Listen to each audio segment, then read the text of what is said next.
Okay, I split my lesson into two because sometimes I have trouble loading larger videos up to YouTube. So here's part two. This part really focuses on area and perimeter. So area of squares and rectangles, I'm going to go through this one fairly quickly because we should be pretty comfortable with it. Our formula is the area is the base times the height. So I just fill in my formula. The area equals the base. In this case, it's 5 times 3. Area equals 15. Now in this case, there's no units. Let's pretend it was centimeters. I write centimeters squared. Now remember, in this case, grade 7, centimeters squared does not mean I need to go 15 times 15. Don't do that. It just means I'm talking about a square piece of carpet or a square piece of sod on your grass. So basically it's saying if you were to lay carpet and you said you need to lay 1 meter, you wouldn't just lay a stick of carpet. You're going to be laying 1 meter by 1 meter. That's what the squared means. If you want, you can just think of it, I need to remember squared on my units when I'm doing area. Right, then we have a parallelogram. So area of a parallelogram actually still has the same formula. Area equals base times height. Now, the only thing that you need to remember is you need to be very careful about what you fill in for the height. So remember the height has to go up at a 90-degree angle from the base. So in this case, our height is not 7 centimeters. Our height is 4 centimeters. So I get 8 times 4, which is 32. So I get 32 centimeters squared.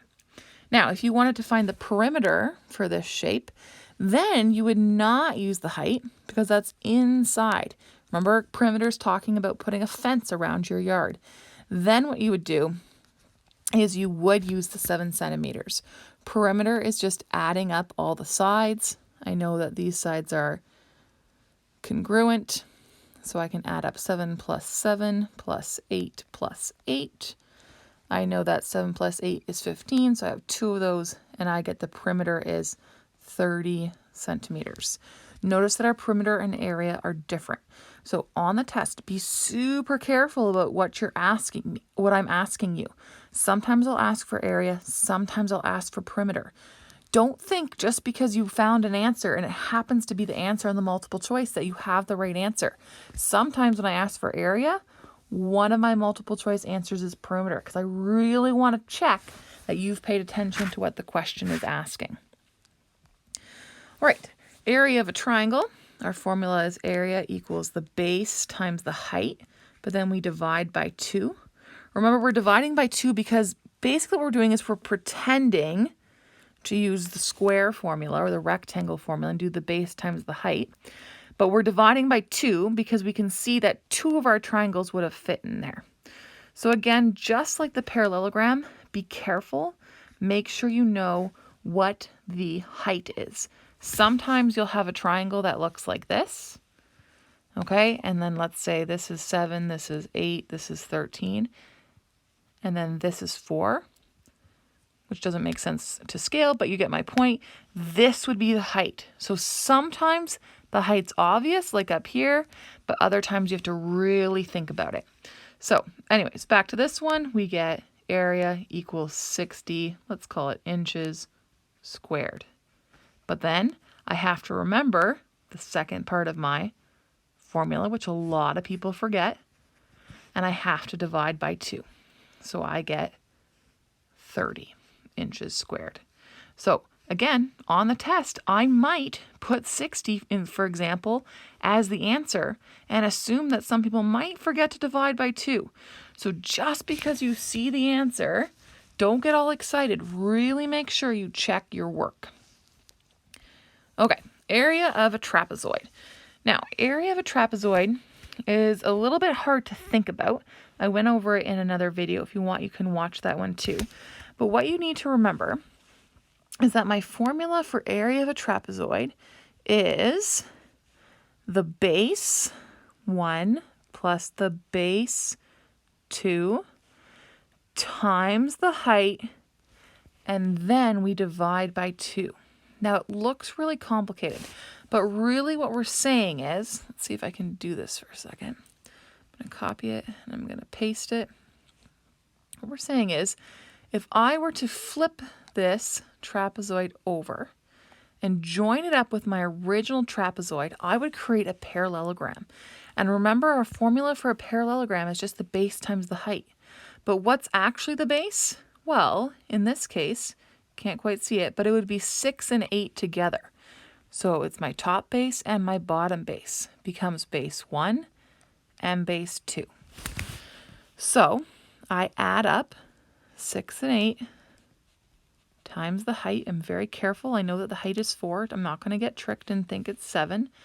And then I divide by 2. So I get 6 plus 8 is 14. 14 times 4 is 54. And then I divide by 2. And then I get 27. And now again, the reason I divided by 2 is because I really doubled what I had there in order to find a handy formula. And then I want to divide by 2 to take away this new trapezoid that I had made. It's okay if you don't fully understand why that works, but I want you to be able to use the formula. Okay. Irregular shapes. So the key thing with irregular shapes is to be able to look at the shape and see regular shapes within it. So if I look at this shape, what I see is I actually see that a rectangle and a triangle. So I'm going to label this as 1 and 2. That's helpful because I know how to solve the area of a rectangle. So I'm going to call this area 1. I know my formula is base times height. Now again, be careful. Make sure you're paying attention to what the numbers mean. My base is 9. Now look at my height. Is my height 6 or is my height 10? Just because a number's there doesn't mean you need to use it right away. So if I look here at my arrows, I can see it's showing me this section right here is the height. And that is indeed the height of my rectangle. So I'm going to use 6. So area 1 is 9 times 6, so I get 54. Let's call it inches squared. Okay. Now I'm left with area 2, which is a triangle. So I know that my formula is base times height divided by 2. But do I even know what my base is? Well, yes, because I look here and I know that this line is 9. And if I were to just shift it up, I would know that this line is also 9. So that's my base. Now my height is a little bit trickier. I need to use this 10. But 10 is not the height of my whole triangle. I know that 10 is from the bottom of the barn all the way to the top. But I know from the bottom of the barn on this side to the bottom of the triangle is 6. So what I actually do is I do 10 take away 6, and that tells me this inside height here. So the 10 is helpful, but it's not the height of the triangle. So I get 9 times 4 divided by 2, and then I do 9 times 4 is 36. I want to divide that by 2, and I get 18. So my final area, I add them together. So I get 72 inches squared. Okay, so you break it up into pieces. Now let's take a look at this one. So here we have an irregular shape. Again, we have different pieces of information. What I'm going to do first is I'm going to think, well, what if I wanted to find the perimeter of this shape? I know most of the sides. I know this side, this side, this side, and this side, but I really don't know this little piece up here. And actually, now that I'm thinking about it, I forgot. I didn't give you enough details here. Sorry, we're not going to find the perimeter on this one because I did not give you enough details. That's okay. We can find the area of this one. So the way we're going to find the area is we're actually going to think of this as one big, perfect rectangle. And what we're going to do is we're going to think about this as one big rectangle. So let's pretend I want to find the whole area of the rectangle. I would just do 12 times 8 because 8 goes to the very top right here. So I would do 12 times 8. Area equals, what's 12 times 8? Well, it is 96. But I have to remember that I don't actually want this little chunk right in here or this little chunk right in here. So I need to think about what I need to take away. So I know that along this line I have 7, and now I want to find this height right up here. Sorry, it's a little bit hard to see. Well, the way that I can find the height is I can use this number 8 and this number 6. I know 8 goes from the very bottom all the way to the top. I know 6 only goes just up to here. So the leftover part must be the height of 2. So I have the area right over in here that I want to take away is 7 times 2, which is 14. Then this area right in here is actually 2 times 2, which is 4. So I actually want to take away 18 square inches from this shape. So I'm going to take my original one and I'm going to take away 18.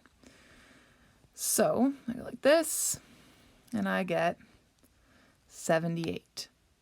Now, that's one way to solve it. 78, let's don't forget our units, inches squared, by taking it away. But you might prefer to solve it a different way. Let me just erase that to give myself some room. Let's say you want to solve it by splitting it into 2 boxes. That's perfectly fine. So let's split it into 1. And I'm going to squeeze in 2. So area 1 is my base times my height. My base is 12. Now careful, in this case my base is 6. 12 times 6. Area 1 equals 12 times 6 is 72. So that's my area 1. Now area 2, I need to figure out a little bit more information. So from before, remember, I figured out that this height is actually 2 inches because I did 8 take away 6. Now how do I figure out what this base is right here? Well, I can use the numbers 7, 2, and 12 to figure that out. 12 goes all the way along the rectangle. 7 goes up to here, and 2 goes up to here. So I know, if I wanted to solve it algebraically, 12 equals the 7 that I know about plus the 2 that I know about plus x, the side I don't know about up here. So 12 actually equals 9 plus x. How do I get x by itself? I take away 9 on each side, and I get that x equals 3. So this side up here, oops, is 3. So in this case, area 2, my base times my height, is, my base is 3 times my height is 2. My area equals 6. Then I add up what I have together. 72 plus 6 is 78 inches squared, which is what I got before. Okay. Now that I've solved a little bit more, you actually could figure out the perimeter by adding up all the different pieces that you've actually found here, because you actually did find the height of these little pieces right up here. So you could find the perimeter by adding these all up together.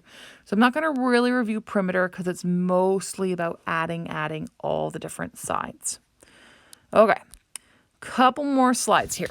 Irregular shapes again. So this is one where you only need to find the area of the shaded section. But we don't have a formula that sort of covers this inside random shape here. But what I notice is I could figure out, if I wanted to, the area of the rectangle. So I could find out the area of the rectangle. And if the whole thing were shaded, it would be 30 inches square. Then if I want to, I can almost think of the triangle as a piece that pops out. So let me figure out the triangle's area by taking it out. So I have base times height divided by 2. I have 3 times 3 divided by 2 because that's the base of my triangle and the height of my triangle. I have 3 times 3 is 9 divided by 2, and I get 4.5. So my whole rectangle is 30 if the whole thing were shaded, but then I popped out a piece of a triangle, that's 4.5, and I get 30 take away 4.5. I made a classic mistake. I didn't line up my decimals, so let's try that again.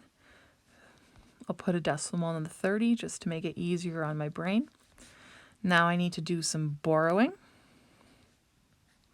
This becomes a 9, this becomes a 10. Place my decimal where it was, and I get 25.5 inches squared. So that was a really quick review of that grade 7. There's a lot to cover. Feel free to call me on Monday or chat with me if you have any questions. One more thing I wanted to point out is that anything to do with circles also will not be on the test. Again, that was something I just wanted to expose you to. I wanted you to have some idea about it, but I'm not going to test you on it. All right, I hope you have a great